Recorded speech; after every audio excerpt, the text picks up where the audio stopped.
Hey everybody, welcome back. My name is Kevin. I oversee students on all of our campuses, and you are in week 6 of talking about the good life.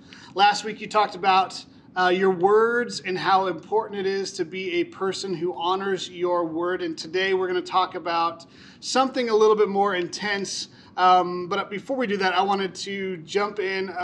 There is a movie series, I'm not going to name it, that is really popular, and I actually liked it too, where there is a pretty heavy revenge thing going on. Basically, it's a movie series. JW is the initials, and the whole movie is all about someone getting back for the wrongs that they have been done, and it's really popular. And I think the reason why it's popular is because we like seeing bad people get what's coming to theirs, and it's funny because we think about this, and revenge is a word that we maybe don't think about too much, but it really does play into every part of our life. And so what I want to think about is revenge as something that we engage in, maybe actively or passively, in our own life. And most of us wouldn't say that we believe in this thing called karma, but we kind of hope that it does exist, meaning we hope that people who hurt us get what's coming to them in the end. And I think part of the reason why those movies are so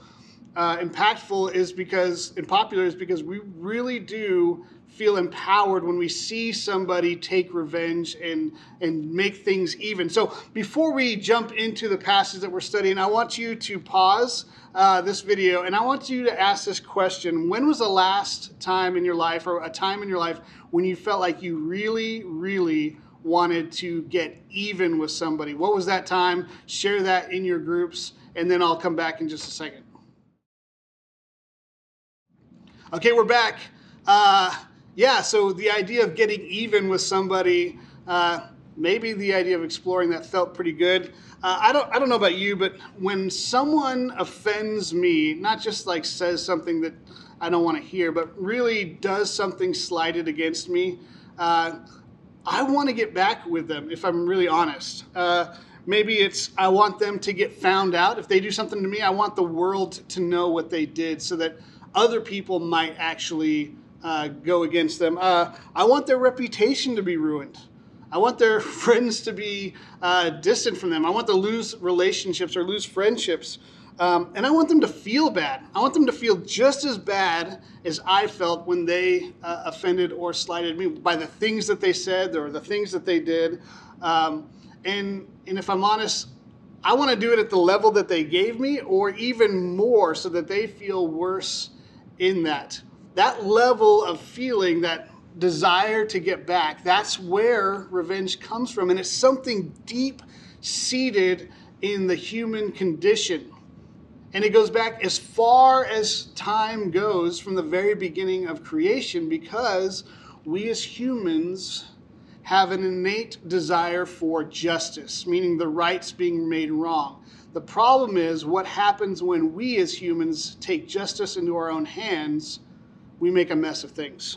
And this is what Jesus is talking about. He's talking about what happens when people wrong us. How do we respond? And we're in Matthew chapter 5, verse 38 through 42. He says, "You have heard it said, an eye for an eye and a tooth for a tooth.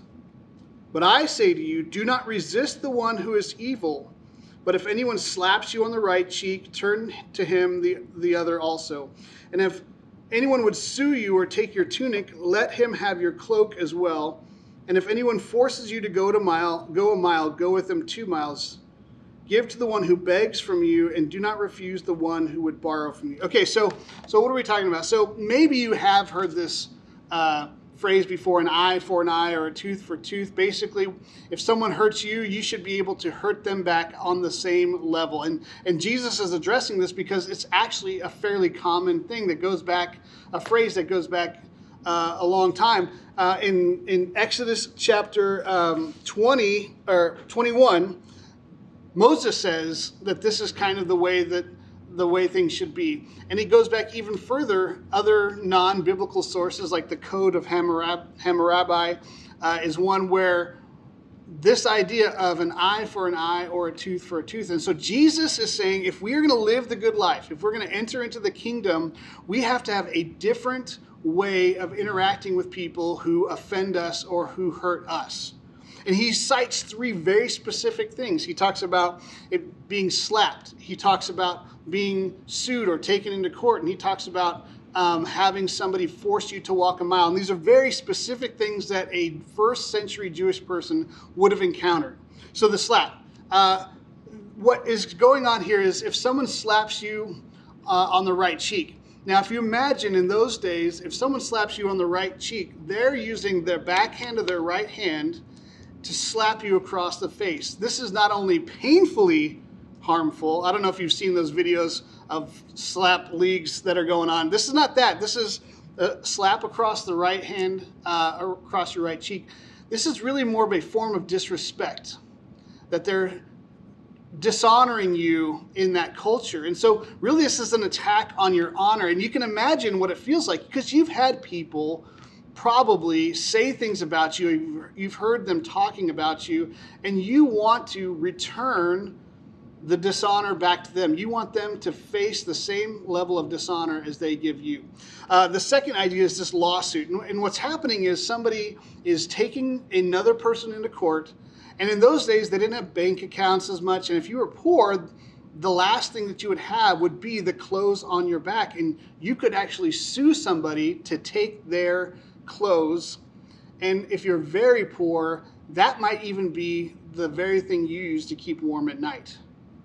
And so this would leave you very vulnerable. If someone were to take you into court and steal from you and make sure that you don't have something warm at night, you would feel vulnerable. This is a harm to your resources and a harm to your comfort. And the last one is walking another mile, going the additional mile. You've heard that phrase, go the extra mile. Well, this is where it comes from. In those days, the Romans who were occupying Jerusalem at that time would be able to require anybody to take their equipment for a mile. And Jesus is saying, don't resist that. Actually go willingly the extra mile. So these are these three instances. And it's kind of hard to think about because we love justice so much. Is Jesus really asking us to just lay down when somebody does something unjust to us? Is he really calling us to something that we might be even taken advantage of?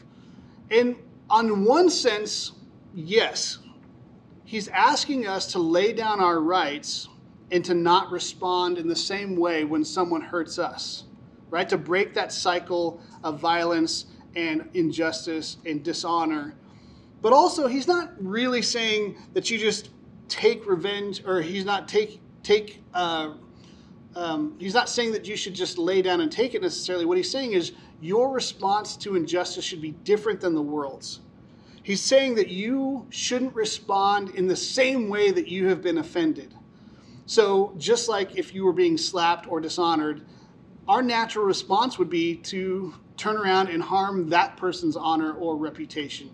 Or if somebody asks you to do something or compels you to do something, instead of fighting, that you should find creative ways in which to respond in love to disarm that injustice.